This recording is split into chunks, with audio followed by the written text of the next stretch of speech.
Good morning, I'm Bill Ritchie, and I'm going to show you how to make what's called a Fortunut.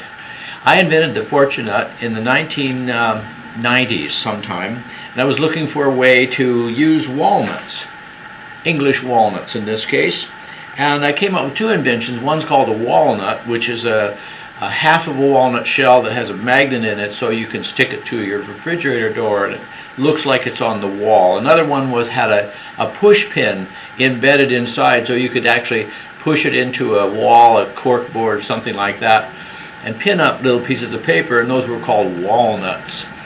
But the Fortunut is a walnut shell which, when you open it up, you can get this one open that I've been building, and inside is a fortune, like a fortune cookie. But the trick is, first of all, how do you break the walnut without it shattering all over the place like these did in my early tests? So I'm going to show you how to do that. First, you take and use a pair of these wide kind of pliers and some kind of gripper pad like this.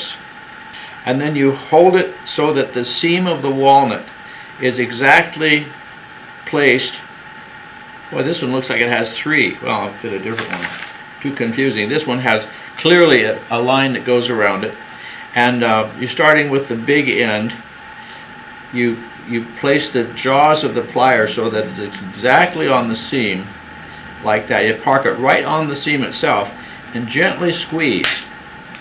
And that will usually get it started about halfway. And then you take some kind of a prying tool. I like this little device here. It's a little prying tool. And slip it inside.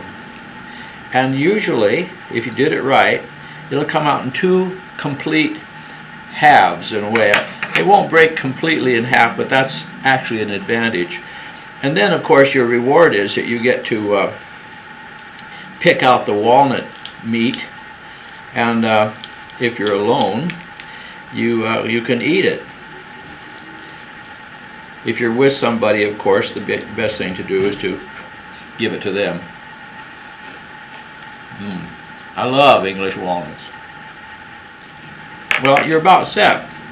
The next step will be to take these empty shells and find the fortunes. Now, that you might be able to go on the web and find a whole bunch of good fortunes that you'd find in Chinese fortune cookies, or you make up your own.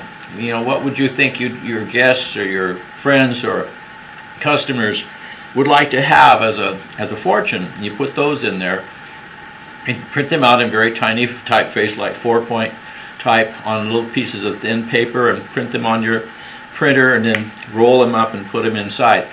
Then at the time of your party, or when you mail them out, or whatever you're doing with your Fortunuts, they crack them over with a regular opener, and they take out their fortune. It's great fun.